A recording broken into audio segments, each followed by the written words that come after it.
Membro efetivo da Associação Brasileira de Direito Aeronáutico e Espacial, CEO da Academia para o Espaço. Vamos receber o doutor Tiago Bezerra de Mello.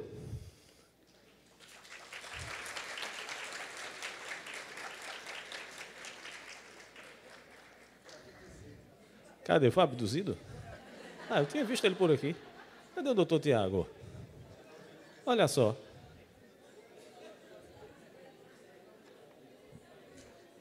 Tinha visto ele, depois não vi mais. Não é um problema. Pois é, vamos esperar ele voltar da abdução. Cadê o doutor Tiago? Será que eu vou ter que ler de novo o currículo? Eu errei o currículo? Eu errei o convidado? É bom que está ao vivo, né? Vai direto para o YouTube. Vai para as pegadinhas. Eu, pelo menos, nunca caí em uma, né? Essa pode ser a primeira. Aí, gente, cadê o doutor Tiago?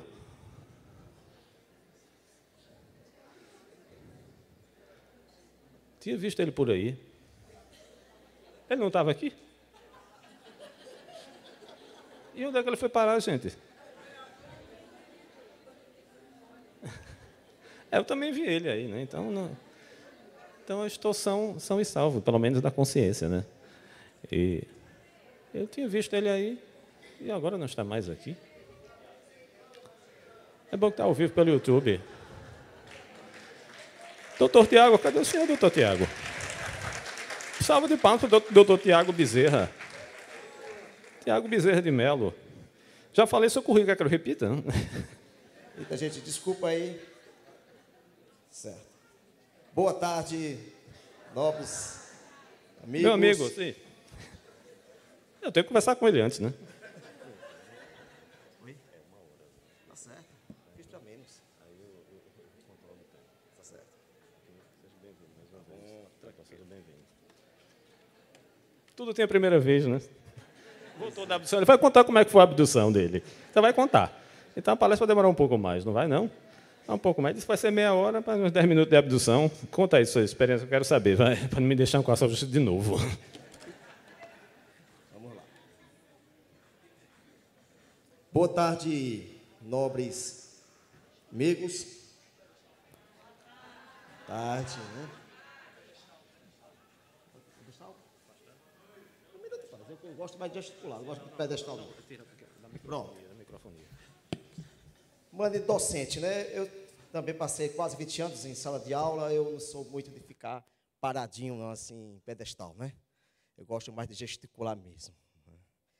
Então, pessoal, meu nome é Tiago Mello, como já foi apresentado, eu faço parte aqui da UAB, Pernambuco, eu presido da Comissão de Direito Aeronáutico, Aeroportuário e do Direito Espacial. Também sou consultor da revista Alvin de Pesquisa. Desde os 9 anos de idade, eu sempre me interessei pelo assunto ufológico. Hoje já estou com 42 anos de idade. Sou caruaruense, tive algumas experiências na minha cidade de Caruaru, como também em Alagoas, na cidade de Japaratinga, né? Aos 9, 10, 11 anos em diante, eu vi alguns objetos voadores não identificados, e a partir dali eu fui me interessando pelo estudo, né, da ufologia. E desde então, além da minha formação técnica, eu também procurei desenvolver um estudo no setor da ufologia, né? Eu acho que muitos aqui também foram, de uma certa forma, contatados, né? Visitados, tiveram alguma experiência com o fenômeno UFO, e também passaram por aqueles períodos, né, de serem tidos como loucos, né? Ah, como é que pode um profissional, uma pessoa que tem uma formação, é um mestre, é um doutor, né? E, de repente, acha que o UFO existe, então você precisa ser internado, né?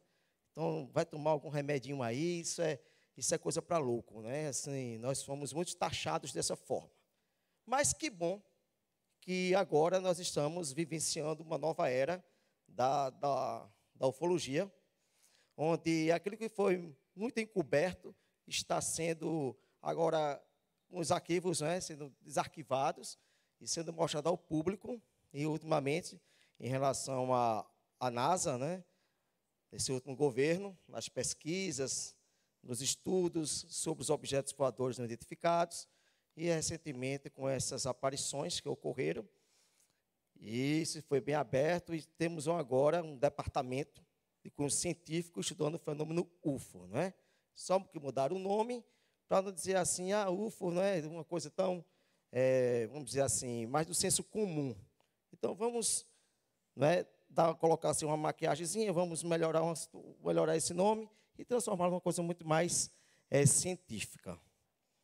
De modo que eu venho tratando o assunto sobre direito espacial, e é o tema da palestra, sobre direito espacial e as implicações legais do contato, ou do encontro com inteligência extraterrestre.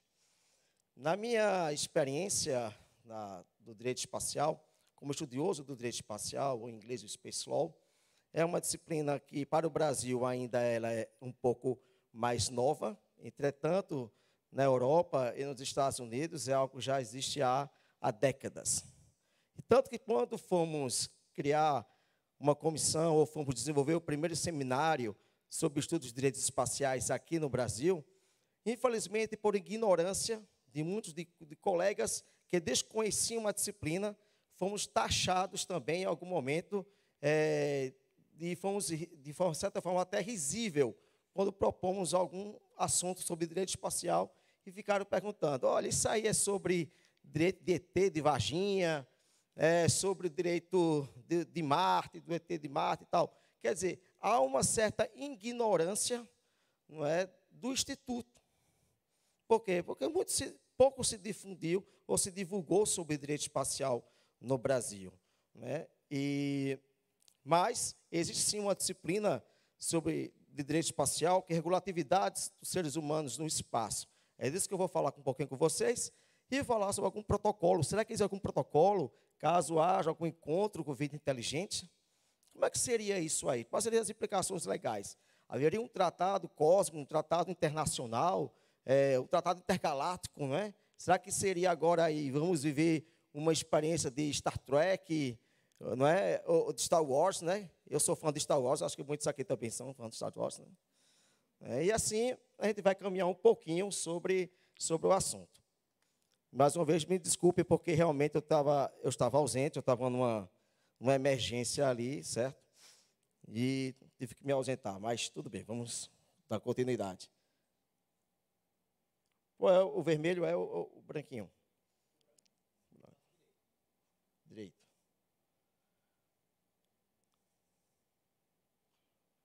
Quando começa o direito espacial? Vamos começar aí.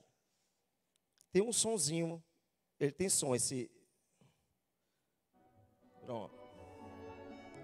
Vocês estão diante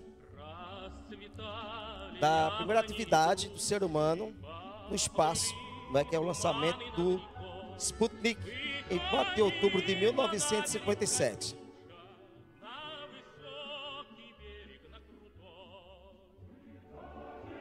Vocês estão vendo aí um videozinho falando sobre o Sputnik, né? E por que a gente fala tanto do Sputnik para o direito espacial? Porque é o seguinte, quando o Sputnik, a gente vai ver aí, ele vai, já ele começa a bipar, o Sputnik ele começou a circular todo o globo, né? E emitia um som. E sobrevoava todo o globo. Então, diversos países estavam sendo sobrevoados pelo Sputnik. E a partir daí, o que acontece? Existe uma discussão. Será que a atividade do ser humano no espaço gerará alguma implicação jurídica? Tipo, se alguns satélites foram lançados, quando virarem sucatas, esses detritos espaciais, eles podem cair, provocando algum acidente, matando uma pessoa, dano ambiental, porque o combustível, né, até às vezes é até de, como posso dizer para vocês, o combustível de um satélite desse pode ser danoso ao meio ambiente, pode cair no rio, no mar, né? Então, quais são essas implicações? Tá? Então, a partir daí do Sputnik, começam essas discussões e a necessidade de se regular a atividade do ser humano no espaço. Começa aí com o lançamento do Sputnik. Eu vou passar aqui um pouquinho para vocês. Então, o direito espacial, né, é o ramo do direito internacional público que regula as atividades dos estados, de suas empresas públicas e privadas, bem como de organizações internacionais e intergovernamentais na exploração e uso do espaço exterior, e estabelecer o regime jurídico do espaço exterior e do corpos celestes. O que é que acontece? No direito e no direito internacional que regem as atividades entre estados, membros, não é? É o clássico do direito internacional público. E aí a gente diz, olha, como é que a gente vai regulamentar essas atividades entre os estados? Não é? Brasil, Estados Unidos, Brasil, Rússia, etc. Brasil, China. Então, geralmente, os estados, eles celebram tratados internacionais. Vou começar a partir daí, tá? A nossa aulazinha aqui de direito internacional para chegar ao nosso assunto, propriamente dito da palestra. Então, cria-se esses tratados internacionais, são normas que vão regular as atividades entre estados membros, ok? Certo. O direito internacional público, que é o ramo do direito, que é responsável por esse estudo. E aí nós temos algumas fontes do direito internacional, dentre elas os tratados, né? E a regulamentação desses tratados. Ora, o direito espacial, ele que é um ramo do direito internacional público, ele também vai se ocupar desse estudo, baseado em tratados e em princípios internacionais que regem as atividades do ser humano no espaço. Eu vou passar aqui para vocês. Fontes do direito espacial, princípios gerais do direito espacial internacional, os princípios constantes da Carta das Nações Unidas e que poderiam ser aplicados ao direito espacial internacional. Resolução 1962. Mas o principal, quero que vocês fiquem na cabeça, fixem bem, é esse Tratado do Espaço de 1967. É esse tratado o principal da nossa palestra. Tá?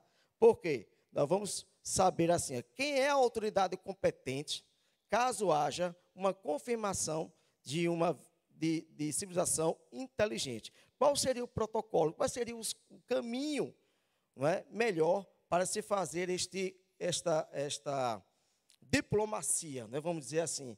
Então, vamos conversar com seres inteligentes, de uma forma agora não mais com medições, mas, vamos ser assim, o tete-a-tete, né, vamos dizer isso, sendo mais informal.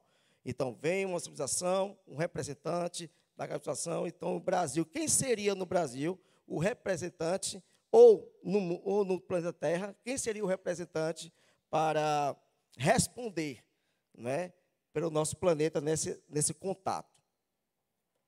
Então, o Tratado do Espaço de 1967, ele é o tratado geral que rege as atividades dos seres humanos no espaço.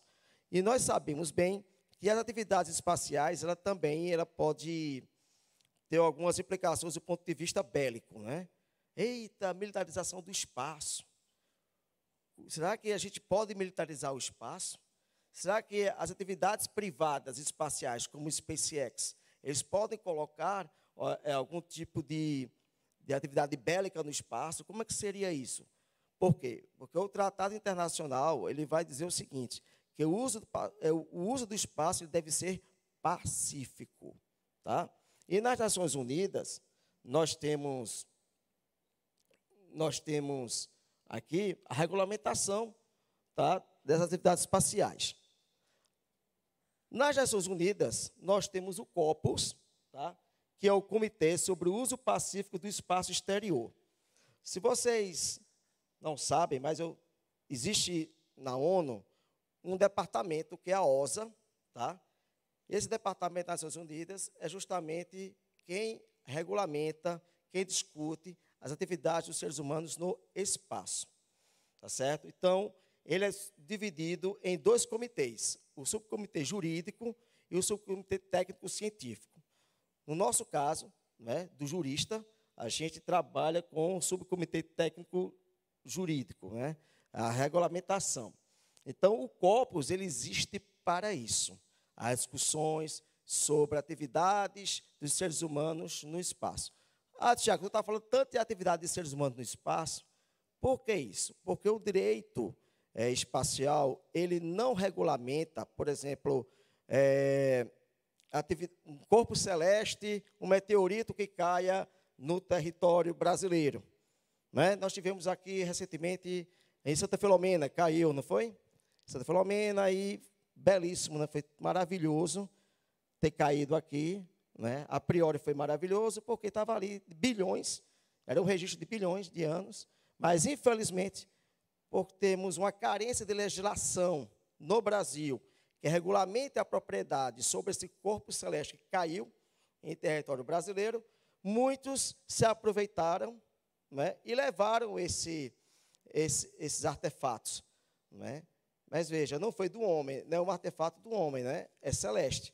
Então, o direito espacial não se ocupa disso, tá? Em regulamentar sobre objetos celestes que caiam no solo, em solo. Então, não é o objeto do direito espacial, isso é um objeto de um direito interno. Então, cada país é que vai regulamentar isso. E, infelizmente, o Brasil, por mais que nós insistimos e ainda estamos trabalhando num projeto de lei, eu sou um dos que fazem parte também, né, junto com a comissão, inclusive um dos membros da comissão, é um dos autores do projeto, né, do projeto de lei para a regulamentação de propriedades sobre meteoritos, para evitar justamente as pessoas vêm aqui e levam, né, objeto tão precioso que poderia ser de utilidade pública, né, científica, para os colégios, etc. Mas fazem comércio com isso, né, e justamente no Câmbio Negro, valendo fortunas e comprando aqui a preço de banana.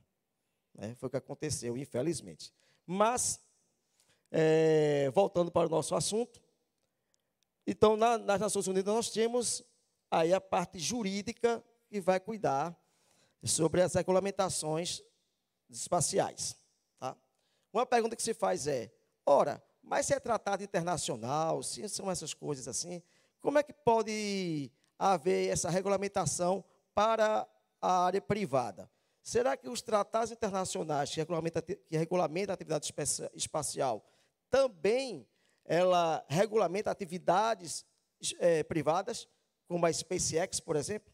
Será que seriam aplicados seus princípios a atividades privadas, ao turismo espacial, ou tão somente destinatário de um tratado internacional seria para o Estado-membro, como a gente concebe, entende isso? A ideia é de dizer que também, né, o tratado sobre espaço também se aplica às atividades privadas, né? Até porque existem riscos para a humanidade. Toda atividade espacial é de grande risco. Né? Mas vamos adentrar agora ao nosso tema propriamente dito. Então, será que o direito espacial ele vai regulamentar a atividade, essa atividade de um contato com civilização extraterrestre? Será que existe algum protocolo, alguma discussão sobre isso? O que é que acontece? Vamos ver. Geralmente no Corpus não se discute isso, né? A OSA não se fala sobre isso. Então, vários colegas que eu já conversei, a gente já debateu, não se conversa sobre protocolos, nada. E porque também muitos não acreditam que exista vida fora da Terra, né? Entretanto, nós estamos aí com o avanço tecnológico e nós estamos vendo que através do James Webb, né, tantas coisas maravilhosas, né, que o Criador realmente criou, né, assim, uma coisa linda, um espetáculo com James Webb. Né, a gente fica até assim, de uma forma tanto sensível e emocionado com a tamanha grandeza desse universo que o Criador realmente ele executou, né, e tem executado. Né, é belíssimo. Então, o que é que acontece? Projeto 7, eu acho que muitos conhecem aqui, Projeto 7, para descoberta, né, através de telescópio, ou rádio, através de rádio, né? Chegou lá, colocou as antenas e vamos verificar se aquele sinal que a gente vai transmitindo realmente vai haver alguma confirmação de uma entidade, não é, inteligente. Será que nós vamos ter um contato? Será que nós vamos conseguir? E caso ocorra esse contato, for confirmado, qual é o protocolo? Foi através do Projeto 7 que veio realmente aí a ideia de se criar um protocolo. Não foi nas Nações Unidas, não foi no Corpus, mas foi o grupo do Projeto 7, tá, que desenvolveu esse protocolo. Então, o preâmbulo do protocolo vai dizer assim, ó, as partes desta declaração são indivíduos e instituições que participam da pesquisa por inteligência extraterrestre, Projeto 7. O objetivo deste documento é declarar nosso compromisso de conduzir esta pesquisa de maneira cientificamente válida e transparente e estabelecer procedimentos uniformes para o anúncio de uma detectação confirmada do SET. Este compromisso é feito em reconhecimento das profundas implicações científicas, sociais, éticas, legais, filosóficas e outras implicações de uma detectação SET. Realmente, imaginemos, foi anunciado, olha, existe vida inteligente fora da Terra. E agora? As implicações serão em todos os aspectos, econômico, social, filosófico, principalmente religioso. Li recentemente um artigo publicado por um jesuíta, Tanzela, onde ele fala sobre a descoberta de situação extraterrestre e implicação religiosa para o cristianismo. Como é que a Igreja Católica ela vai poderia se pronunciar?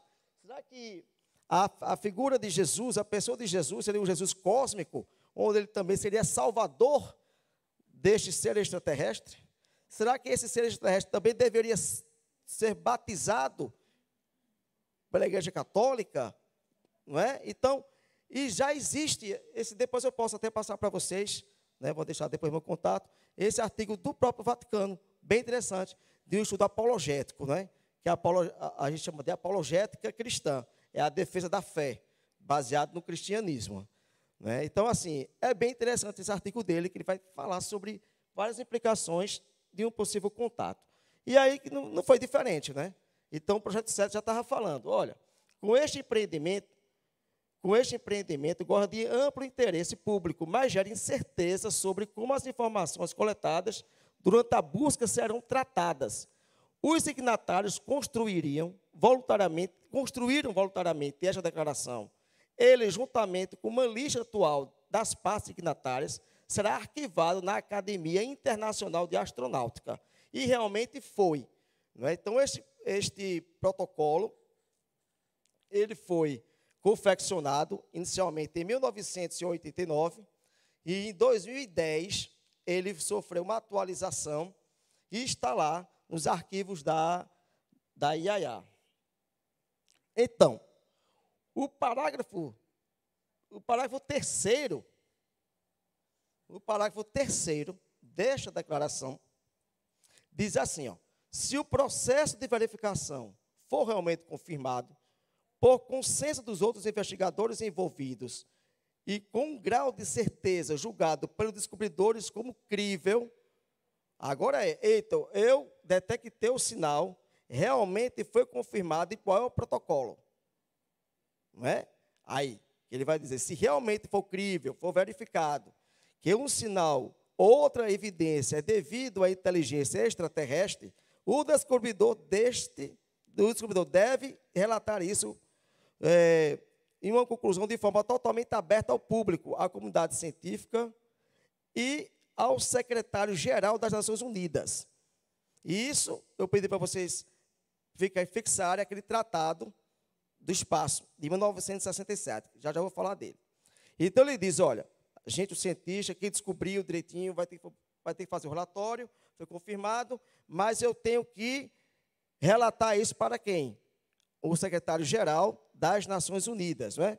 O relatório de confirmação incluirá os dados básicos do processo e os resultados dos esforços de verificação. Quaisquer conclusões, interpretações e qualquer conteúdo de informação detectado do próprio sinal. Um relatório formal também deverá ser feito à União Astronômica Internacional. Então, vejam que existe, sim, um protocolo. Pouco se fala sobre isso, infelizmente, dentro do direito internacional do espaço, não é assim, direito espacial. A gente fala de tantos outros assuntos e pouco se fala sobre o assunto extraterrestre. Eu acho que eu sou agora um dos pouquíssimos que trata do assunto. Eu creio que eu tenho essa missão, tratar isso de uma forma, no meio científico e nos debates. Eu creio que eu vim com essa missão.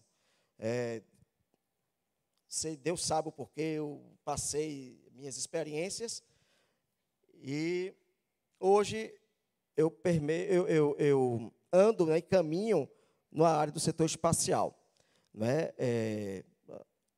AEB, indústrias espaciais, agências espaciais, né? Mas ninguém fala sobre o assunto. E a gente vê que a tecnologia está avançando e daqui a algumas décadas poderá, sim, haver o descobrimento de uma vida, ou seja, vida inteligente ou vida fora da Terra, inteligente ou não.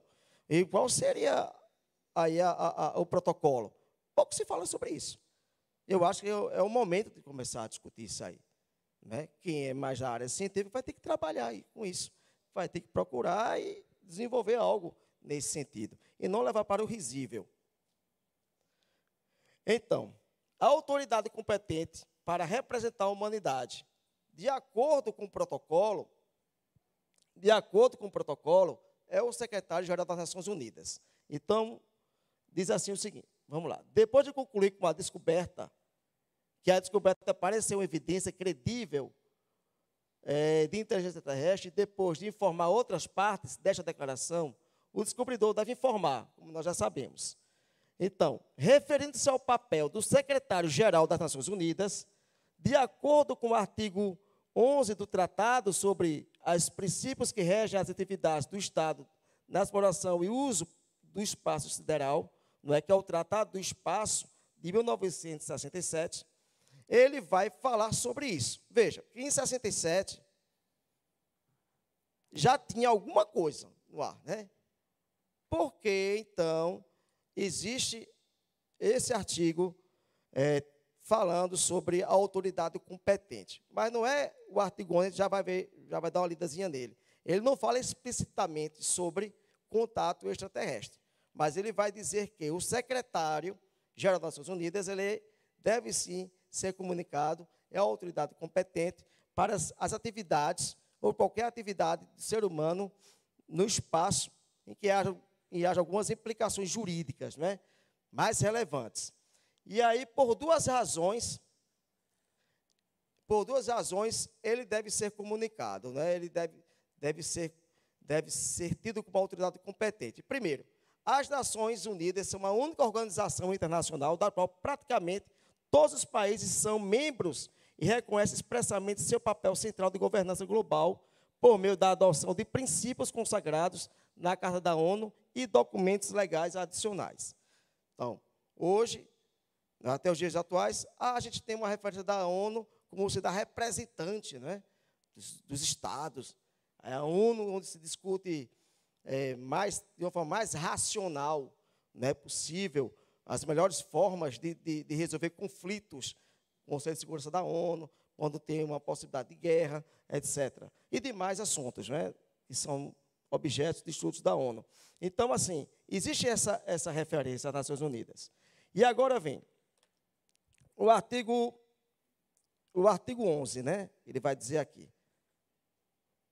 Se existe um Tratado Internacional do Espaço de 1967, que regulamenta atividades espaciais, então vou dizer o seguinte, olha, a fim de favorecer a cooperação internacional em matéria de exploração e uso do espaço cósmico, os Estados partes do tratado que desenvolvam atividades no espaço cósmico, inclusive na Lua e demais corpos celestes, convierem, na medida em que isto seja possível e realizável, em informar o secretário-geral das Nações Unidas, assim como ao público e à comunidade científica internacional, sobre a natureza da conduta dessas atividades, o lugar onde elas serão exercidas e seus resultados. O secretário-geral da ONU deverá estar em condições de assegurar, assim, que tenha recebido a difusão efetiva dessas informações. Então, existe um protocolo. Eita, houve um contato, sim, formal, com situação extraterrestre, e agora o relatório vai para o secretário, então ele é que vai, né, para a mídia e vai anunciar. E vai anunciar a todos. Olha, realmente, né, existe sim civilização inteligente, né, fora da Terra. Uma coisa que a gente já sabe, né, há tanto tempo, né? Não precisava nem disso, né? Mas, como as coisas são muito encobertas, né, a gente tem algumas, sabemos o porquê, né, existem algumas razões de cunho bélico, né, de também se fazer a engenharia reversa. Então, se escondem, né, algumas coisinhas aí. Mas, digamos que agora a gente realmente passe para essa fase, então ele seria o competente, seria o protocolo, o secretário da ONU chegar e anunciar a todos que realmente existe vida fora da Terra. E aí, o que é que acontece? Concluindo, ele é quem vai ser o melhor candidato. Será que é ele que então vai dizer assim, olha, como é que vai ser agora, senhor ET? Chegou aí, como é que é? Você vai ser do bem, é do mal? Como é que é? De onde é que você é? Então, ele é que vai conversar com a delegação dele. Então, venha para cá, para a ONU, vamos bater um papo aqui, vamos tomar um cafezinho. É ele, né? Sei, né? É como está aí, nós sabemos. E não somos nós, os escolhidos, né? Existem os escolhidos. Né? E a gente sabe que, infelizmente, existe um sentimento muito forte de poder e de interesses, né, econômicos, políticos. E se são seres tão evoluídos, tão inteligentes, ele não vai se meter a chegar e fazer isso, né, e cometer essa bobagem. Eu acho que não seria esse o caminho, minha opinião, tá? Se colocou assim, mas uma inteligência, não é? Uma situação tão evoluída, não chegaria dessa forma. Eu acho que precisaria, sim, de um outro representante, que fosse mais evoluído, não é? Tivesse uma consciência mais ampla, né? Uma consciência muito mais elevada, para poder se ter realmente essa forma de anunciar esse contato.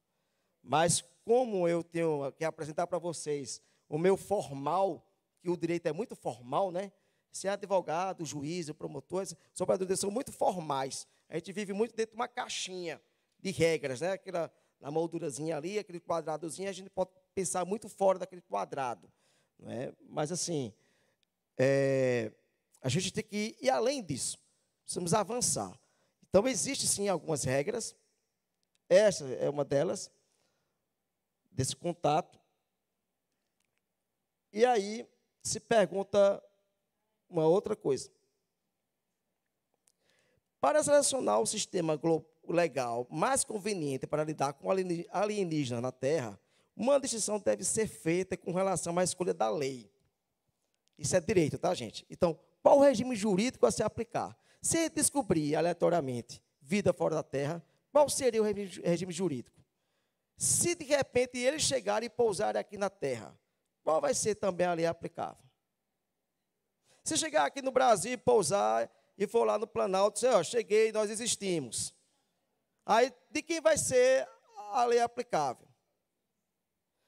Se de repente ele sair dali, e aí vai comprar uma Coca-Cola, vai tomar uma Coca-Cola, e aí não quer pagar a Coca. Existe uma lei, direito do consumidor. Ei, seu ET, como é que a gente vai resolver isso aqui? Você tem que pagar com moeda do céu, né? Vamos poder fazer isso aí. Como que seria isso? Então, no direito se aplica a lei local. Então, teria que ser aplicado a lei do consumidor brasileiro para o senhor ET que foi comprar uma Coca-Cola e tomou e não quis pagar. Né? Se ele chegasse aqui. Então, a gente assim acha, pode ser até uma piada, né? Uma coisa tão simples assim, mas é isso. Porque o direito não vai regular relações. São relações, são fatos, e esses fatos são jurídicos, são relevantes. E aí, como é que seria isso? Então, se houvesse, sim, chegasse aqui no Brasil, descesse aqui, planasse aqui, olha, eu sou realmente de uma situação X e tal, né? E aí, vamos conversar primeiro com o presidente do Brasil, e etc.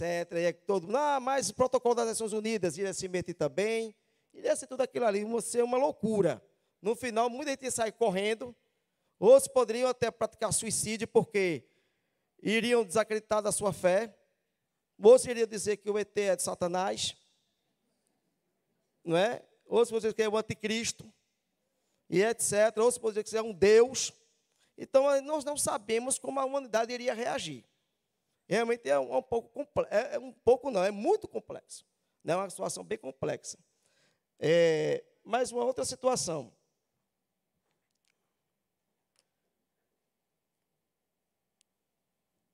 Eu até coloquei aqui. Esses extraterrestres seriam titulares de direito? Porque a pergunta é, como é que eu sou titular de um direito? Como é que nós somos titular de um direito? Porque nós temos vidas. Somos seres humanos e nascemos com vida. E aí a nossa lei diz que nasceu com vida, ele é titular de direito. Ser humano, o ET é um ser humano? É um ser extraterrestre, mas se ele tem vida, é uma vida inteligente, então observem que existe essa implicação. Para eu ser um titular de um direito, eu preciso conceber a natureza daquele ser. Então, se aquele ser realmente... veja a implicação que é aí para o direito. Será que realmente ele então passa a ser titular de um direito e também de obrigações? Se a gente for observar e fazer uma comparação entre o direito internacional e o direito interplanetário, que será um futuro já breve, a gente vai dizer, olha, não. Também, como nas nossas relações internacionais, nós vimos que os estrangeiros que vêm para o território brasileiro, segundo nossa Constituição Federal, eles também são titulares de direitos. Direito à vida, não é? Um direito à vida. O estrangeiro também tem direito à vida. Não é? Então, será que, dessa forma, o ET também teria o direito à vida deles? Muitos queriam até matá-lo, né? É o que a gente vê muito em filmes, né? Tudo é guerra. Chegar um extraterrestre aqui, a gente quer meter bala nele. O negócio é esse. Né? Infelizmente, muito da nossa natureza ainda primitiva tem disso. Então, vamos terminando aqui, concluindo. A função das leis é definida como meio pelo qual o funcionamento adequado da ordem social no decorrer do tempo, para qualquer nação ou sociedade, é assegurado e preservado. Na história da humanidade, sempre que as leis se tornaram irrelevantes ou impraticáveis, ocorreu uma ampla gama de mudanças que alteraram dramaticamente a estrutura social das sociedades relacionadas, seja para o bem ou para o mal. Revoluções, motins, queda de impérios, guerras civis, são resultados diretos de situações em que as leis deixam de ser relevantes para a vida real dos cidadãos. Qualquer encontro com uma civilização extraterrestre certamente será um ponto de virada para a civilização humana. Será então que deixaríamos de ter guerra? Li um livro de 2 autores falando sobre o projeto Exovaticana, que dizia que no Vaticano tem existe um grupo no Vaticano que sabe do estudo, sabe da situação extraterrestre. E aí eu fui pesquisar, eu li esse livro e fui diretamente conversar não fui pessoalmente, eu estava conversando via e-mail com o presidente na época do Observatório Astronômico de lá do Vaticano. Eu bati um papo com ele e depois eu descobri que ele também assim encobriu algumas coisas. Por que eu estou falando isso? Porque nessa conversa, nesse livro, e depois eu conversando com o presidente, ele vai dizer o seguinte, olha, esse ser que o Vaticano possivelmente iria apresentar, baseado num livro, não sou eu falando, tá? É no livro chamado Projeto Exovaticana, dizendo que o Vaticano iria apresentar um ser que para uns seria um anticristo, né? E dizia o seguinte, olha, somente com um ser extraterrestre tudo aqui na terra iria, de ruim, iria ser eliminado. Não iria haver mais guerra, as pessoas iriam dar as mãos uns aos outros. Não é? É o que está lá na obra do Exovaticana. Não é o autor se baseou em uma frase dita por um jesuíta, tá? Um jesuíta lá do Vaticano, e ele foi esse Tanzella, que eu também tive um contato com ele, nesse artigo que eu li, e ele fala também sobre isso, né? Haveria, então, a presença de um ser extraterrestre, eliminaria o mal da terra, eliminaria as guerras, iria ser uma mudança de consciência e todo mundo iria ser bem evoluído. Será que seria assim? Será que nós, terráqueos, seríamos assim? Será que iríamos chegar a esse ponto? Não é? Quer dizer que aquela guerra da Rússia e Ucrânia, as brigas que tem ali, Israel, Palestina, etc., os interesses políticos, um pouquinho, se tiver tempo ainda, colega, tem tempo?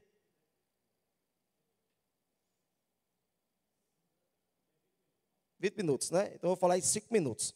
E aí, quem quiser fazer alguma pergunta, estaria à disposição. Pode? Não, sem perguntas. E no final? Pelo só amanhã. Então, amanhã eu não estaria aqui, ó. E se eu botar esses 20 minutos para pergunta? Não tenho 20 minutos? Se eu deixar 20 minutos só para pergunta? Não sei. Alexandre está aí?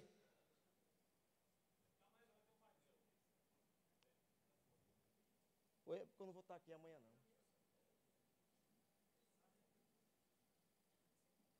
Porque umas perguntas eu já respondi, já falaria o assunto. Oi? Pode ser? Oi? Aproveitar os 20 minutos, deixa eu fazer algumas perguntas. Eu já concluí meu assunto. Eu já concluí aqui minha palestra. Então tem 20 minutos? Pronto. Então, se alguém tem alguma pergunta, algum quer fazer alguma intervenção? Oi. Eu estou enxergando na hora.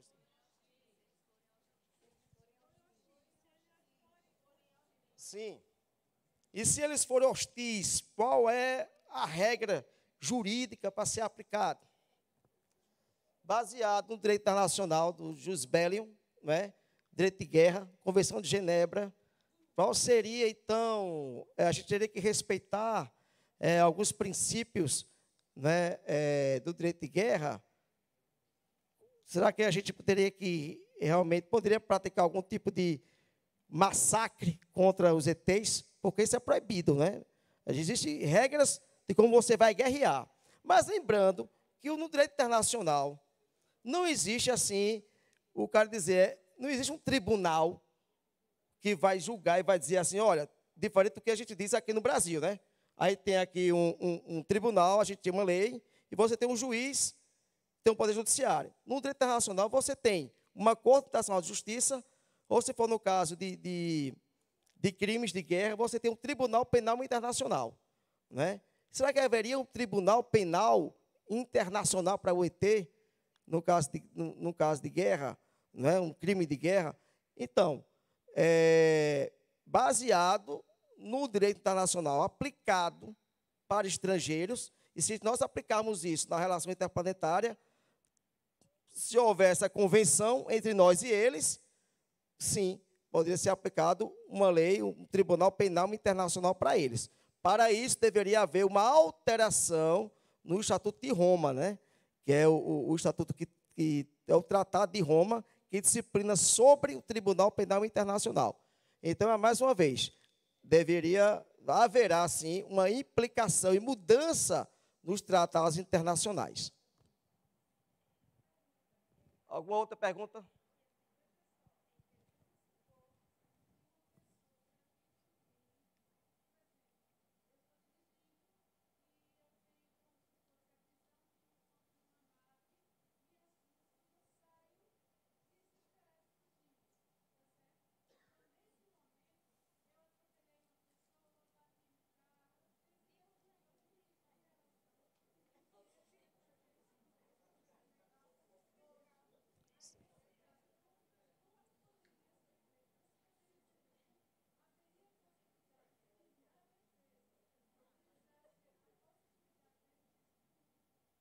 Assim, você está dizendo, entendi, um meio de prova que você poderia evitar uma responsabilidade maior. Se tivesse, isso pode acontecer, né, gente? Veja, isso você está ali, você está dirigindo o carro, e aí a pouco aparece um UFA ali, você tem aquela visão, e de repente você sai correndo desesperado e acaba atropelando. Lógico que, infelizmente, o direito, não é, que nós concebemos ainda não vai lhe eximir disso não, viu? Vai continuar sendo processado, não é? Entendeu? Porque ainda não se tem uma prova para a ciência de que existe um objeto voador não identificado, UFO. Ainda estamos discutindo sobre isso, por isso que estamos lá, né? Do ponto de vista científico, eu estou falando, né, gente? Quem já não, nós já vimos, já pensamos em algumas experiências, sabemos que existe, né? Mas para o direito tem que ter prova, né? Então, eu teria das provas, assim, não iria eximir nada. Agora, no amanhã, caso haja esse encontro e haja as alterações nas legislações, aí sim ia discutir sobre isso.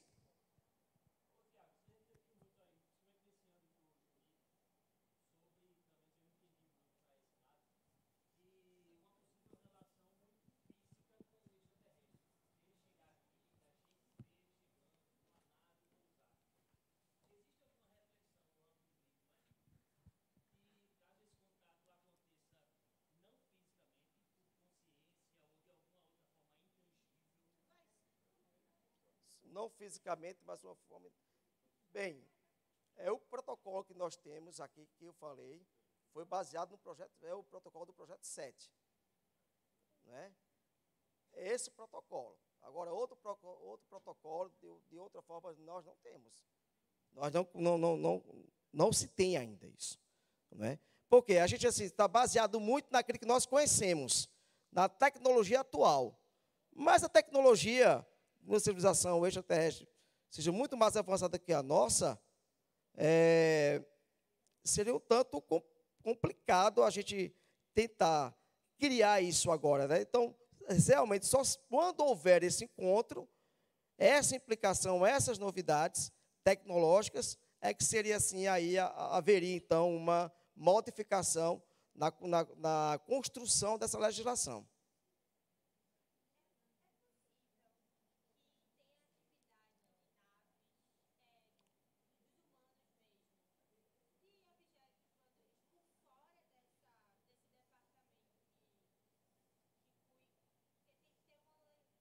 Sim, tem que ter um departamento, tem que ter uma regra jurídica. Sim. Sim,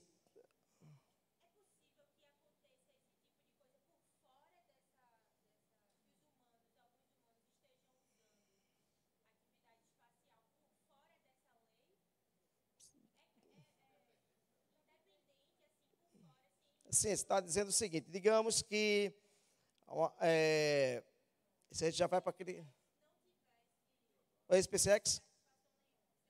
Não, mas toda atividade de seres humanos no espaço, ela deve ser regulamentada assim. Todo objeto que é lançado ao espaço, ele tem que ser registrado. Mas é possível que isso aconteça, que não seja dessa forma? Se ele não for tido como ilegal, ele vai ser abatido, né? E vai ser responsabilizado. Mas a gente nós sabemos... Volta para o tempo.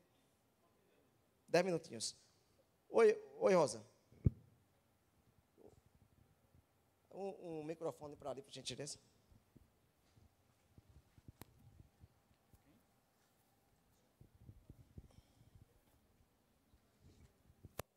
Boa tarde a todos, boa tarde, doutor Tiago, a coordenação também, que está promovendo esse evento, meus cordiais cumprimentos. Quero apenas fazer pequenas considerações. Em primeiro lugar, parabenizar pela iniciativa de tratar uma questão tão específica de virada de milênio, de virada para a humanidade, que é a questão da possibilidade de vida inteligente fora do planeta Terra, e trazer isso para dentro de uma área tão específica e racional como é a ciência do direito. Não é? Então, meus parabéns, doutor Tiago.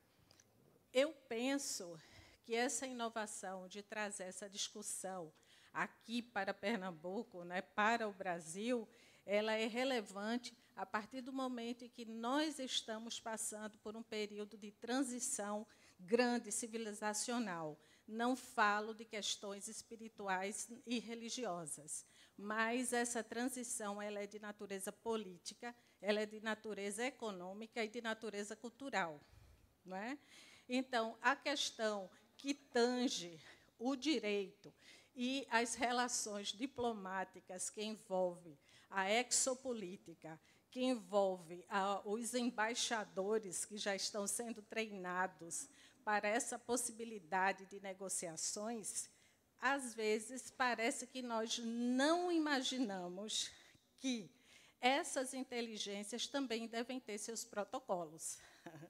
Nós estamos partindo do princípio que temos uma hegemonia tão inteligente que estamos fazendo nossas próprias tratativas e protocolos diplomáticos, desconhecendo completamente o que é que há do outro lado.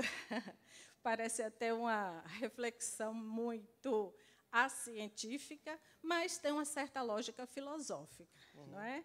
Então, eu penso também que a humanidade ela foi preparada dentro do princípio político a partir dessa pandemia. Como essa população foi treinada? Foi treinada porque nós soubemos nos comportar muito bem em caso de um pane mundial, não é? Todos usaram máscaras, todos ficaram guardadinhos dentro de casa. Então, nós tivemos um primeiro treinamento educativo para a população mundial, e eu penso que o segundo momento passa agora pela questão do treinamento educacional, não é? Quando a gente fala assim, as pessoas têm em geral têm uma certa ignorância para aprender sobre esse tema, é porque nós fomos colonizados, não é? Para uma cultura normatizada para a religiosidade ou para a espiritualidade, e desprezamos muito a racionalidade, como se vê as coisas de uma forma bem clara e ampla. Então, minha reflexão é sobre isso, que é um momento de preparação racional, não só para quem está dentro dos movimentos religiosos ou espirituais. E, mais uma vez, parabenizar a sua iniciativa de trazer esse debate para a sociedade. Parabéns. E parabéns ao Congresso. Professor. Obrigado. Realmente não é fácil. A gente que vem de um mundo jurídico científico, não é? A gente do direito espacial, tratar sobre esse assunto de uma forma pública, não é? E a gente sabe que pode também, no amanhã, sofrer algum tipo de consequência. Alguns colegas podem chegar e querer vir conversar comigo, porque não é tão simples, tá? Mas eu me propus a isso, não é? Se existe, dentro do direito espacial, alguns institutos, alguns princípios, algo que a gente pode trabalhar, a gente deve construir, sim, isso aqui para a humanidade. Eu estou me empenhando nisso. Não é fácil, é uma luta. Tá? E eu digo uma coisa para vocês. Quando vai mais aprofundando, vai estudando, vai tentando desvendar alguns mistérios, que às vezes a gente, faltam só alguns minutos, mas assim, são coisas que a gente vai estudando, vai se aprofundando. E recentemente eu estava lendo um pouco sobre o programa espacial chinês e com relações a atividades espaciais, não é? E tecnologias em relação a UFOs. E recentemente nós tivemos aqueles avistamentos, né, que teve no Canadá, teve aquele abate dos Estados Unidos e alguns objetos ali chinês. E eu, lendo essa literatura, me deparei com algo que eu não conhecia, que era justamente um dos cabeças do projeto do MIT, não é? E da própria NASA, que foi o Dr. Xian, não é? O chinês. Eu acho que poucos sabem disso. Que o Dr. Xian, né? Peng Xian, foi um dos responsáveis pela criação do MIT. Um dos responsáveis pelo sistema de foguetes e mísseis, nos Estados Unidos foi um chinês. Ele teve acesso aos arquivos dos nazistas, né, pós-Segunda Guerra Mundial. Ele foi com a equipe para lá e teve acesso, não é, estudou. Foi ele também um dos que entrevistou o do Stephen Brown, para cooptá-lo e trazê-lo para o Ocidente e para trabalhar para os Estados Unidos. Foi esse chinês. E, de repente, uma situação, os Estados Unidos o deportou. Ele foi para a China. E, ao chegar na China, ele desenvolveu todo o programa espacial chinês. Hoje, a tecnologia que a China tem deve muito ao Dr. Tien. E pouco se fala dele na literatura ocidental. Quero dizer com isso que também muitos objetos voadores não identificados que nós temos aí podem ser fruto também de tecnologia avançada de terrestres, mas da tecnologia chinesa. Porque quando ele tinha 36 anos de idade, na década de 30, ele já era uma pessoa que ele era assim, feito de Nikola Tesla. Ele já desenvolveu, ele já era assim, algo assim, fora da caixa. Não é? Era muito avançado para a época. E no momento em que ele desenvolveu muito nos Estados Unidos e foi para a China, ele desenvolveu na China. Não é? Então, o que nós vivenciamos recentemente sobre aqueles objetos chineses que foram abatidos nos Estados Unidos, possivelmente foi projeto que foi deixado do Dr. Tien. Alguém conhecia na figura? Alguém já ouviu falar dele aqui? Acho que ninguém.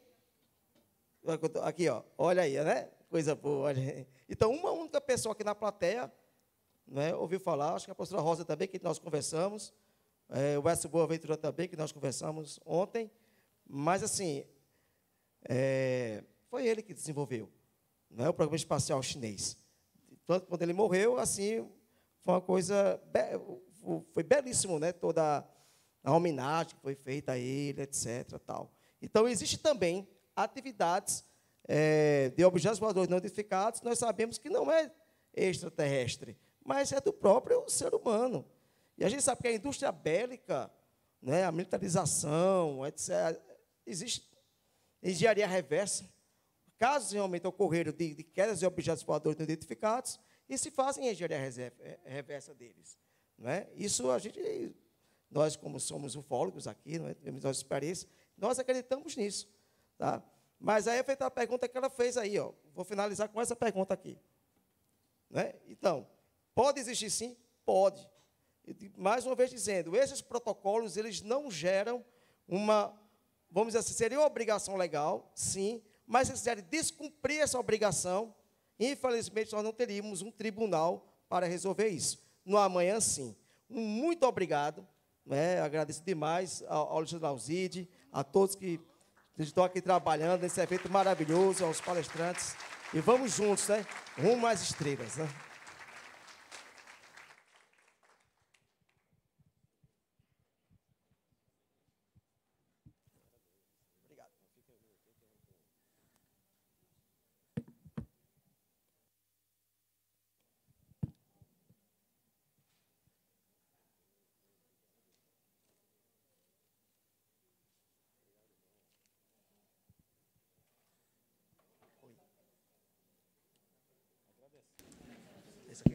Obrigado.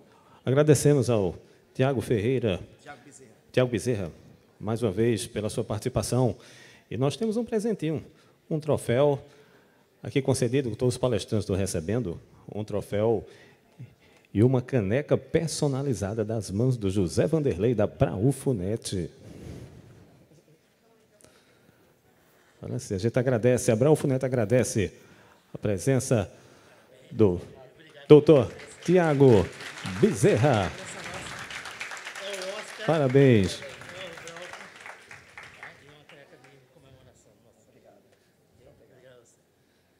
Muito obrigado mais uma vez.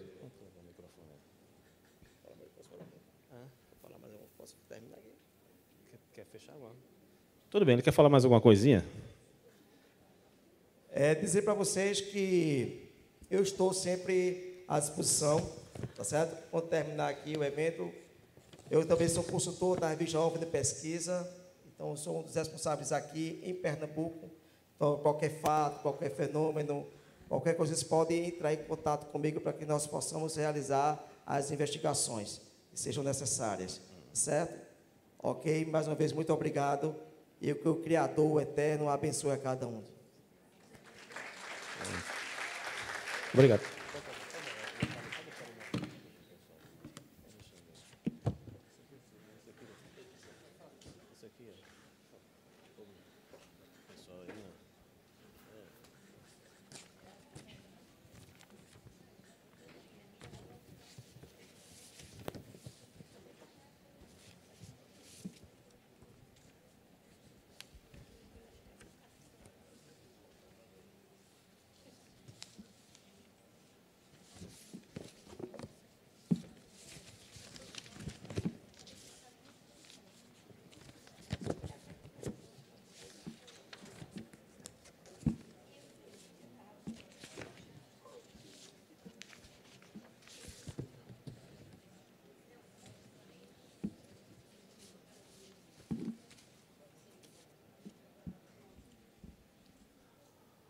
O próximo convidado está aí, não está?